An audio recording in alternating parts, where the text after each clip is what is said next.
Hey everybody, welcome back to my channel. I'm TJ, the creative behind TJ's Magic Touch.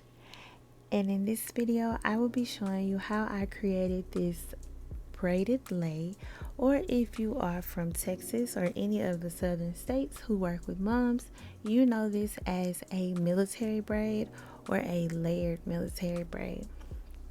I grabbed this particular ribbon from Michael's, but I absolutely love the quality of the ribbon that you can get at PAPERMART.com. So I will be sure to link that below.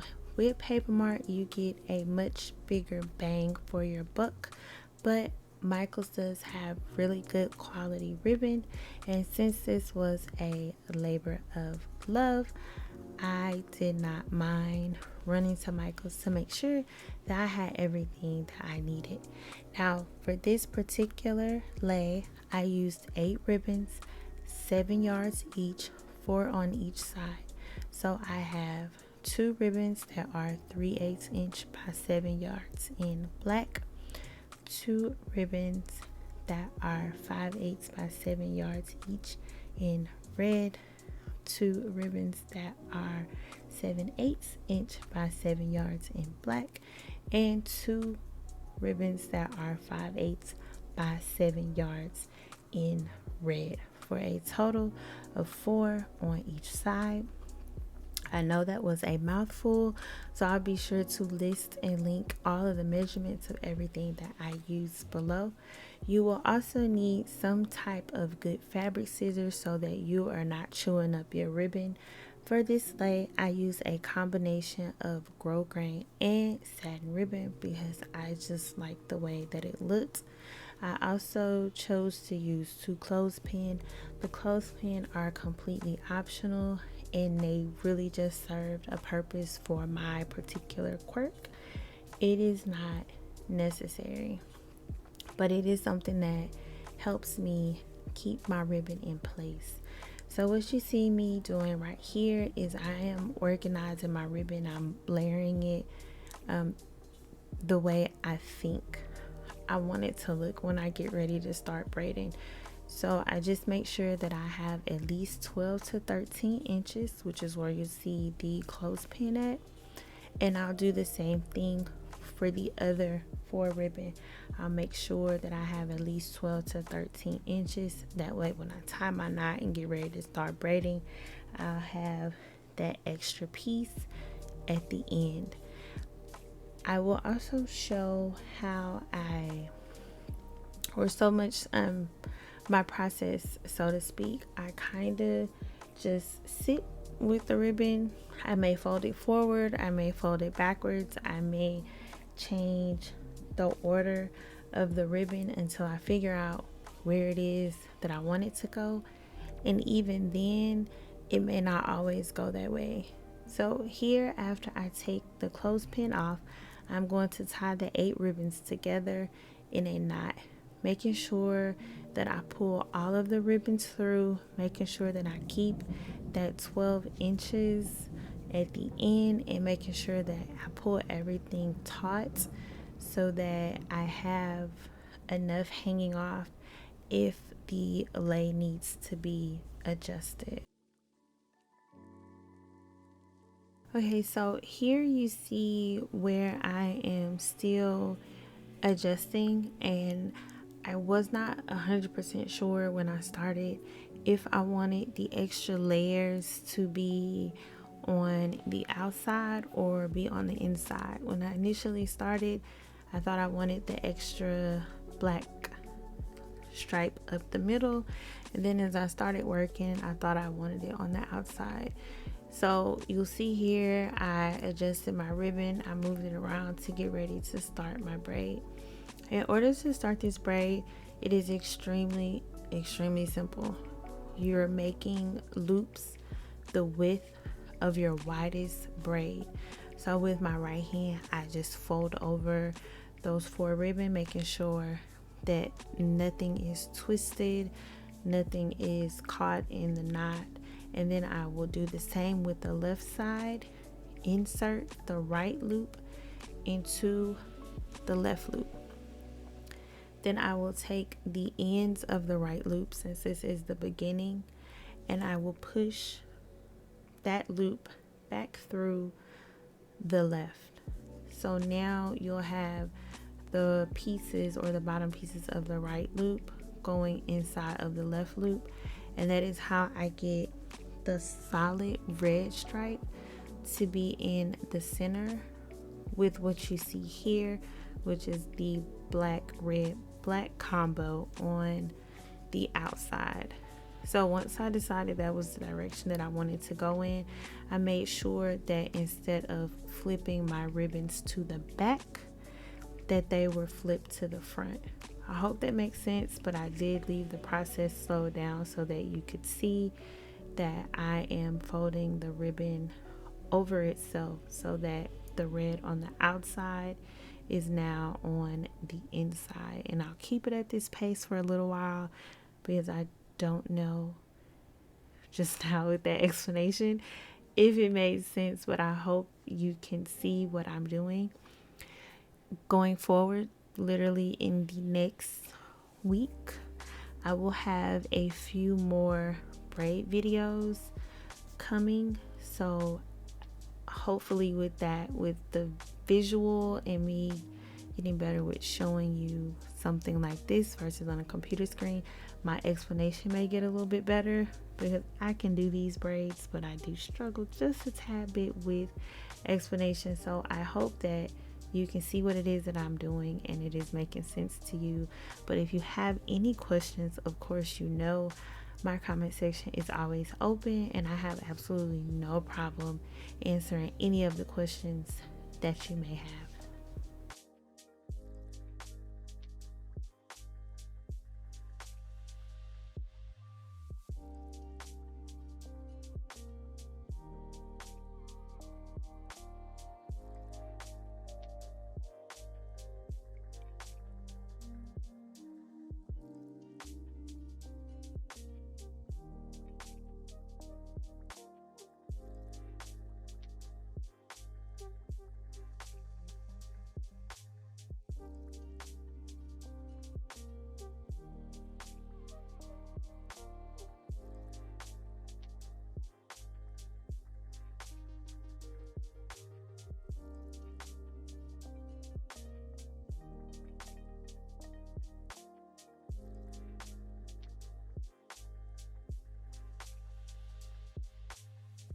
Another quirk of mine that I will point out, I know you're like, TJ, you still have the ribbon on the spool.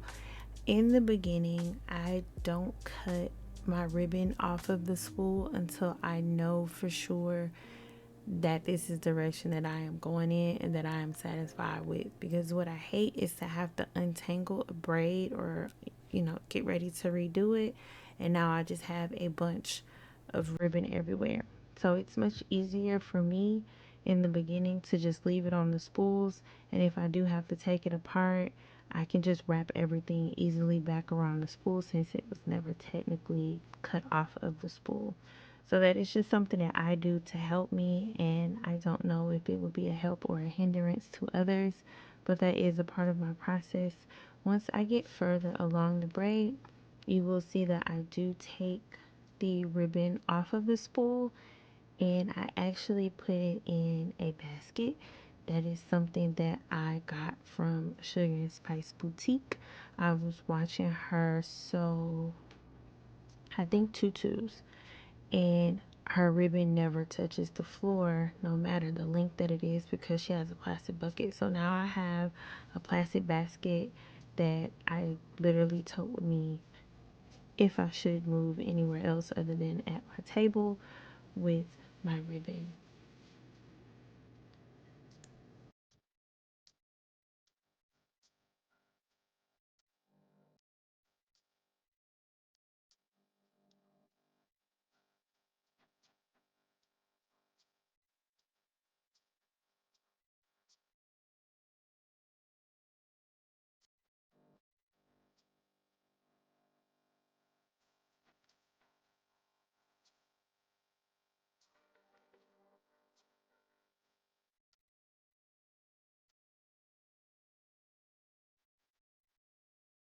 Now that I have made some headway with this lei, I'm going to cut all of the pieces down to the 7 yards that the initial red ribbon was cut, and everything should be the same length just about, because two of the spools were 7 yards and two were 10 yards, so I don't have that much to cut off. And then I continue with the process of completing the lei. Throughout the braiding process, I do periodically make sure that my ribbons are centered. It's really simple, you just move them around. That is something that you can do during the process or you can do after the process, whichever method works best and easiest for you to get the job done. But I tend to adjust the ribbon along the way. That way when I am finished, I'm finished and I don't have another step that I need to take for this project.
to end the lei, instead of doing a loop, you're going to fold over your last piece. For me, this is on the right side, and I'm going to push the entire ribbon through the left loop so that it still matches with the pattern, and then I will fold the left side up in order to tie my knot so that the ending still matches with the rest of the loops on the braid.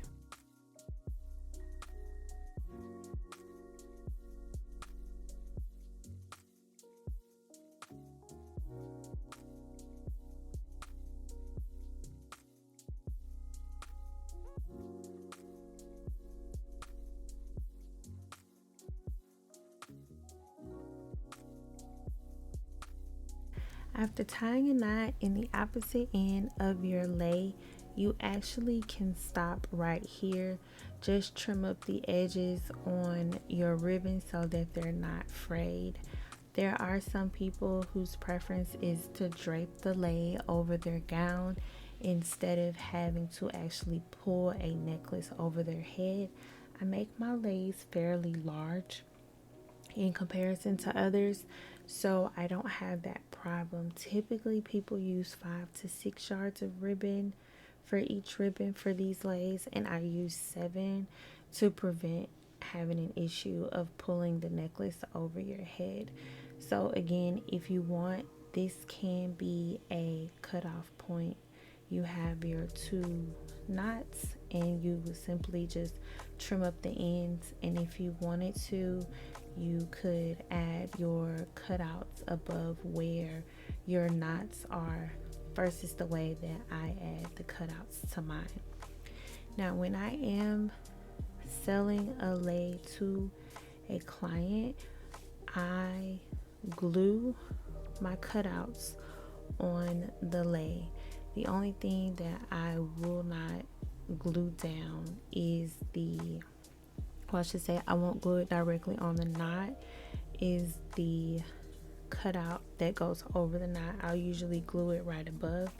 That way, if the knots have to come out because the client wants to adjust the length, they have the ability to.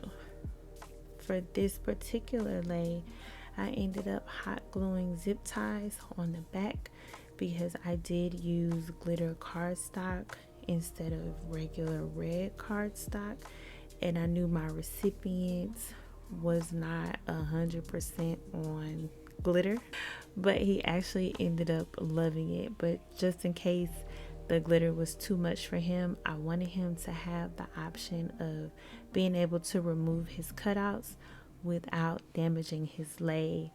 Luckily, he loved it. I was so happy that he loved it with the way that the cutouts were. And even still now, if you wanted to remove the cutouts for photos or anything else, that option is still there.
after attaching the custom cutouts, then I go in and trim the ends. I don't do this in any particular order. I just make sure that I cut them at an angle so that they have a neat, uniform but not really uniform look. That is all for this video, guys. Here is a final look of the lei. If you follow me on any of my social media, you may have seen it already.